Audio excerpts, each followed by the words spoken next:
questo momento cambiamo un po' di cappello, non siamo più presentatori e moderatori, ma diciamo vogliamo anche noi darvi un paio di idee, un paio di dritte, raccomandazioni. Noi parliamo anche di consigli, poi i consigli ognuno sceglie cosa farne, perché come è già stato ben detto da Giovanni Pellegri o dalle relatrici e relatori che ci hanno preceduto, ognuno poi deve cercare la propria strada. Ma è interessante, diciamo, poter condividere con noi quello che magari altri hanno già percorso e che vi facilitano la strada, però la strada la dovrete trovare voi per rendere, insomma, attrattivo il vostro video. E poi quello che mi è piaciuto molto dai relatori e le relatrici precedenti, anche di far emergere la vostra passione, le vostre emozioni. Noi possiamo portare la nostra esperienza, che non è quella dell'ambito universitario, non arriviamo dall'ambito universitario, sia io che Andrea arriviamo dall'ambito giornalistico, ci sono alcuni ex colleghi proprio qua in sala, per quanto mi riguarda lavoravo per la radio e la televisione RSI, invece, anche tu in effetti Andrea Sì, io ho avuto un'esperienza come corrispondente a Berna, all'epoca si chiamava ancora Televisione della Svizzera Italiana, e quindi abbiamo acquisito anche grazie a queste esperienze, ma soprattutto grazie anche alla pratica, una serie di automatismi che possono essere interessanti, che vogliamo condividere con voi. Ecco. Esatto, qualche piccolo trucco, e indipendentemente dal mezzo che utilizzate per parlare ad un pubblico, noi crediamo che il primo punto forse che abbiamo messo nel nostro decalogo è quello di essere molto preparati sul tema. È un po' lo stesso trucchetto che vale anche naturalmente per voi che siete studenti universitari per gli esami, cioè più siete preparati sul tema, meglio sosterrete l'esame, ma più potrete anche improvvisare. Questo succede anche per la moderazione. Non esiste una moderazione mal preparata in cui si possa veramente improvvisare, quindi è sempre meglio sapere qualcosa in più per poter poi uscire un po' dal seminato o reagire nel caso in cui ci siano problemi imprevisti, che è il contrario. E io credo che la preparazione serva anche, appunto una cosa che dicevi bene Andrea, ad essere anche appassionati, perché più ci si prepara, più si studia su un tema, più si riesce a far passare anche la propria passione. Preparazione importante, naturalmente il tempo che abbiamo a disposizione non è infinito, quindi dobbiamo anche saper scegliere, selezionare le informazioni che ci interessano. Voi conoscete molto bene il tema della vostra ricerca, quindi una delle sfide nella preparazione sarà quella proprio di selezionare i punti centrali della vostra ricerca che volete trasmettere a un pubblico di riferimento, quello che diceva anche molto bene Giovanni Pellegri.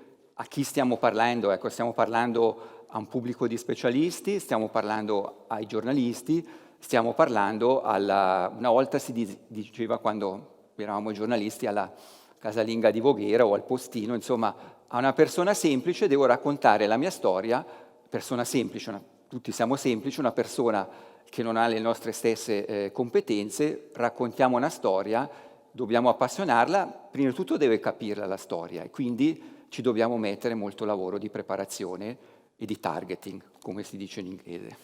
In effetti è stato molto buono, credo che si sia iniziato parlando di scienza, perché per esempio è un argomento di cui io so pochissimo. Quando Giovanni parlava dell'astronomia, ecco, è qualcosa che mi appassiona moltissimo, come magari molti di voi, proprio perché lo spazio non è soltanto la scienza, ma è anche lo spazio delle nostre emozioni. Però se qualcuno mi spiega un concetto in maniera difficile, di sicuro non lo capisco e non avrò neanche probabilmente l'interesse per andare a ricercare qualcosa online. Quindi è l'importanza di parlare in modo chiaro, semplice, e qui torniamo alla preparazione, perché più si è preparati, meglio si riesce a passare un concetto. Lo vedo anch'io, non so tu Andrea, ma più sono preparata, meglio riesco anche a rispondere diversamente a una domanda. Spesso si dice scusi, non ho capito, e chi risponde esattamente nello stesso modo è perché probabilmente non ha capito lui stesso. È quello che succede anche un po' all'università, ma non sto parlando naturalmente dei professori presenti qui. In fondo siamo tutti, come ad esempio il mestiere di giornalista è un mestiere di mediazione, quindi siamo dei mediatori fra gli specialisti e fra il grande pubblico, e come mediatori,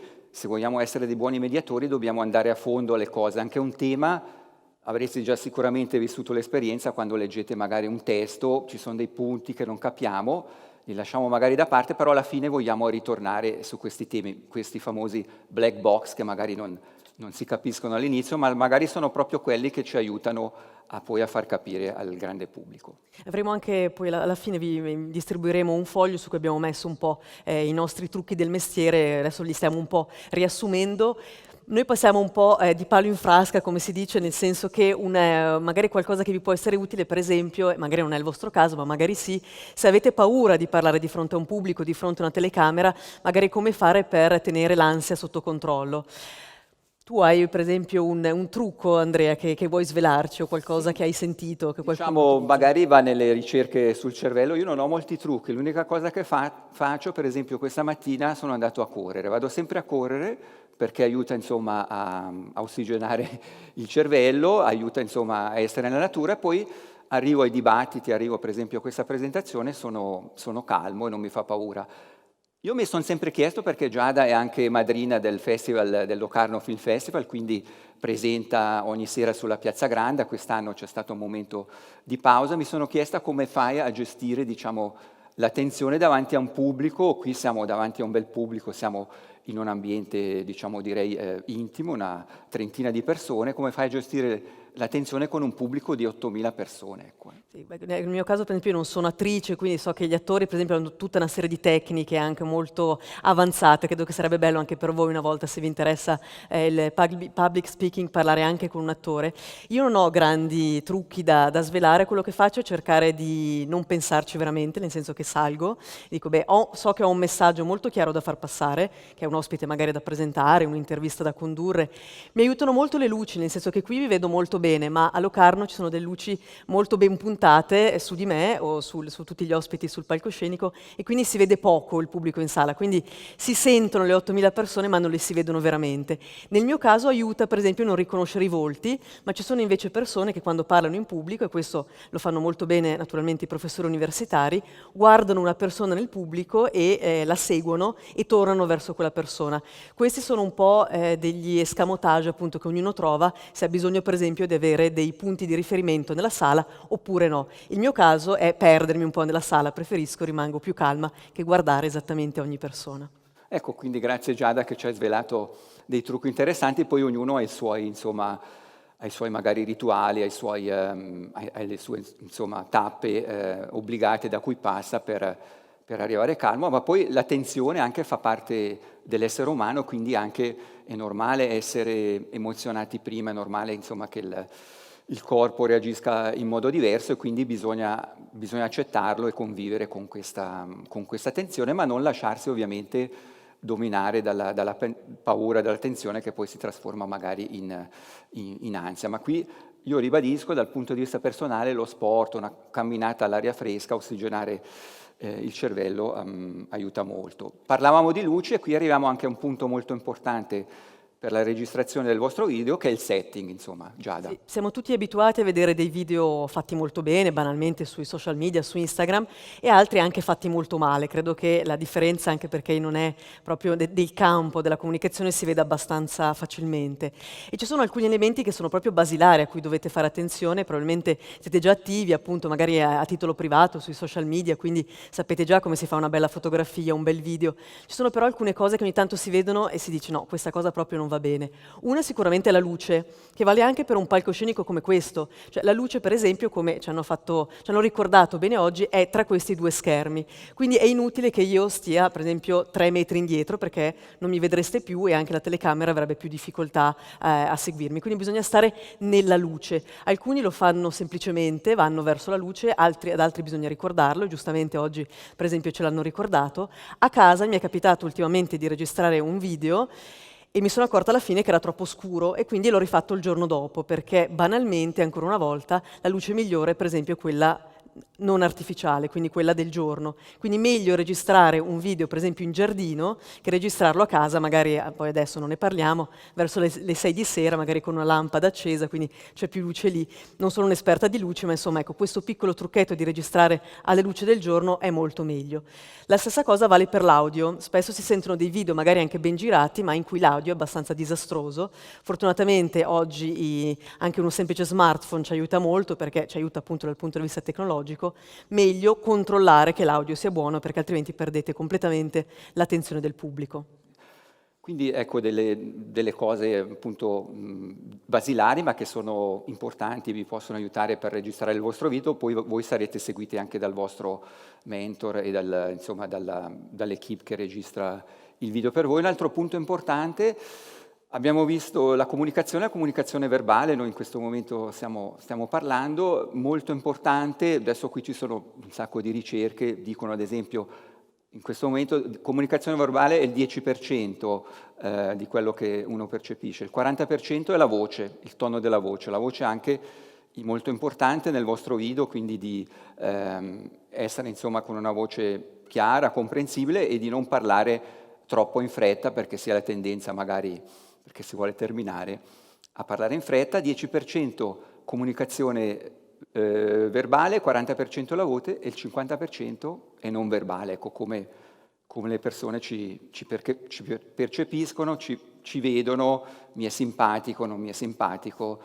Ci sarà poi anche Paolo Creti che ce lo dirà, della radio televisione svizzera. Insomma, quando guardiamo per esempio un servizio al telegiornale, il presentatore e la presentatrice, ecco, neanche il primo secondo, la prima impressione è spesso quella decisiva. Quindi anche di essere spontanei, ma poi quando vi rivedete nel video, fate attenzione insomma alla voce, fate attenzione alla gestualità e potrete insomma poi più ne registrate più migliorate insomma. Più ne parlo, più mi rendo conto che io faccio un sacco di errori, per esempio anche in questo momento, quindi, però per esempio la gestualità, me ne sono accorta lavorando in televisione, di fronte alla telecamera fare grandi gesti non aiuta molto e io sono una persona, essendo anche italiana, che gesticola abbastanza facilmente, anche con piacere. Se in questo momento non ci fossero le telecamere, non stessimo parlando anche a un pubblico da casa, stessi parlando solo a voi, per esempio questi gesti andrebbero molto bene, perché sto parlando a voi e non vi dà così fastidio. Ma se mi stesse guardando sul vostro smartphone, sicuramente se continuasse a fare così, ecco questo vi darebbe più fastidio. Quindi a queste piccole cose potete fare attenzione e date subito l'impressione di essere più professionali e sembra che magari lo facciate già da molto tempo. Questo è un punto molto importante. Ritornando proprio al testo, quando appunto registrerete il vostro video, avrete preparato magari uno script, una sintesi della vostra ricerca che poi racconterete personalmente a video e poi con delle immagini magari che nel montaggio spezzano un po' il vostro video, ma potrebbe essere anche un 2 minuti frontale dove voi raccontate la vostra storia. Anche qui ognuno ha la sua tecnica, ecco, quindi si possono dare delle idee, degli spunti. Magari una persona impara a memoria, si impara i 2 minuti a memoria, però devi già essere bravo, insomma, perché impararselo a memoria, raccontarlo, bisogna fare uscire le emozioni anche quando uno racconta a memoria. L'altro è più bravo perché ha la parlantina o più abituato a parlare con le altre persone e lo fa a braccio, ecco, magari si annota 5-6 parole chiavi e su queste 5-6 parole, io mi annoto adesso moderazione, preparazione e congiado, su queste 3 parole davanti allo specchio magari comincio a raccontare, ecco. Potete fare degli esercizi davanti allo specchio, potete fare degli esercizi davanti a un vostro amico o una vostra amica, quindi l'importanza di esercitarsi. E poi c'è quello che magari non va a memoria, non va con lo script, ma visualizza. Ecco, una tecnica che è molto forte, che anch'io utilizzo, è la visualizzazione. Cerco di immaginarmi quello che voglio raccontare in immagini. E queste immagini mi aiutano poi nel momento in cui c'era una volta appunto Cappuccetto Rosso, vedi la nonna, vedi Cappuccetto Rosso e questo l'immagine aiuta insomma poi a portare il racconto. Avete anche la facilità che il video non è in diretta, quindi lo potete registrare una prima volta, vi guardate, il vostro mentor vi dice, voi vi guardate in un certo modo e poi lo potete registrare ancora una volta, provare e riprovare, insomma fino a quando dovete essere convinti del vostro video, della qualità che avete dato. Sì, in effetti un consiglio, se possiamo chiamarlo così, molto utile è quello di sentirsi a proprio agio. Io per esempio oggi ho dei tacchi, se questi tacchi non fossero abbastanza comodi sono sicura che si vedrebbe, magari un po' si vede anche perché adesso è un po' che sono in piedi, però sono piccole cose, ma la scelta di come siete vestiti, di come siete pettinati, di dove siete seduti, ha un impatto moltissimo sulla vostra resa ma anche su chi vi sta guardando. Se non siete a vostro agio, se non siete comodi banalmente sulla sedia su cui siete seduti, questo si vede. vede, ed è una cosa che ho imparato molto in televisione, ma anche è un qualcosa che ha a che fare con la scenografia, cioè ci sono sedie che sembrano scomode, quindi è meglio non utilizzarle, per esempio, perché il pubblico da casa poi ha l'impressione che voi siate scomodi. Questo però è anche un po' più metaforico, nel senso di prendere il vostro spazio, cioè si dice di salire su un palco, mettersi davanti a una telecamera e dirsi: io in questo momento sono il padrone di casa, voglio veicolare un messaggio, mi devo sentire comodo, ho il diritto di essere qui perché hanno scelto me, perché sono la persona che su questo ne sa di più, perché semplicemente sono la persona più appassionata, sto facendo una ricerca, e di godervela. Questa è veramente forse il consiglio principale, il consiglio che possiamo dare, che è quello che guida anche noi nella nostra carriera, no? Sì, alla fine quello che conta, come dice molto bene Giada, e si sente che a suo agio, almeno non ho notato nessun movimento che non sia proprio agio, ecco, di far uscire proprio anche la vostra, voi conoscete molto bene il vostro tema, la vostra ricerca, di far uscire insomma, la vostra passione per la ricerca. E questo lo si fa facendo esercizio e lo si fa credendo in quello che si fa, appunto anche l'importanza di essere a proprio agio. Ecco, registrerò il video, sarò seduto, sarò in piedi, anche lì scelgo la situazione che è più adatta a me, insomma. Ecco, e quindi adesso, da qui magari al momento in cui registrerete il video, avete sentito tutte queste dritte, queste possibili raccomandazioni e consigli, comincerete anche voi a riflettere qual è diciamo, il sistema più adatto per me per registrare il video, e poi proverete sicuramente, perché oggi tutti registriamo dei video col telefonino, a registrare magari già col telefonino, insomma, mettervi in una situazione di studio di registrazione. E forse un'ultima cosa, è importante riguardarsi, naturalmente riguardare quello che avrete fatto. Ci saranno anche tantissime occasioni in cui dovrete andare, sarà come essere in diretta, non ci sarà la possibilità di rivedere quello che avete fatto. Avete sentito tante cose, ne sentirete anche durante il corso dei vostri studi, ci sono sempre persone pronte a dirvi che cosa è meglio fare. Non siate troppo severi con voi stessi, perché prima di tutto è un lavoro che si impara, il public speaking, il parlare con le persone, il veicolare dei messaggi, e lo dico soprattutto alle donne presenti, perché siamo noi soprattutto che ci mettiamo un po' in difficoltà da sole, magari perché spesso ancora in un mondo un po' maschilista ci fanno sentire un po' inadeguate, magari durante una moderazione, per esempio, dove ci sono degli ospiti maschili importanti, o semplicemente perché diciamo: ah, avremmo potuto fare meglio, però se avessi fatto questa cosa diversamente, che è un buon punto di partenza per migliorare. Però non bisogna essere troppo severi con se stessi, perché sono sicura veramente che se lo si fa con passione qualcosa passa sempre e si raggiunge un obiettivo molto chiaro. Bravissima Giada, quindi alla fine vogliamo anche divertirci, ecco, no, vabbè, bisogna fare il video perché se state selezionati, ma vogliamo divertirci. E io mi ricordo una frase che ci hanno detto ai tempi in cui facevamo i corsi di public speaking alla televisione svizzera italiana, che adesso si chiama Radio Televisione Svizzera. A Nina Pedrini, che era una di queste personalità attive nel teatro che ci dava il corso, ci ha detto: essere se stessi al meglio. Quindi io sono se stesso al meglio delle mie possibilità, il resto non mi interessa. Quindi in bocca al lupo per il vostro video, per la vostra ricerca, che non vediamo l'ora di vedere, tra l'altro.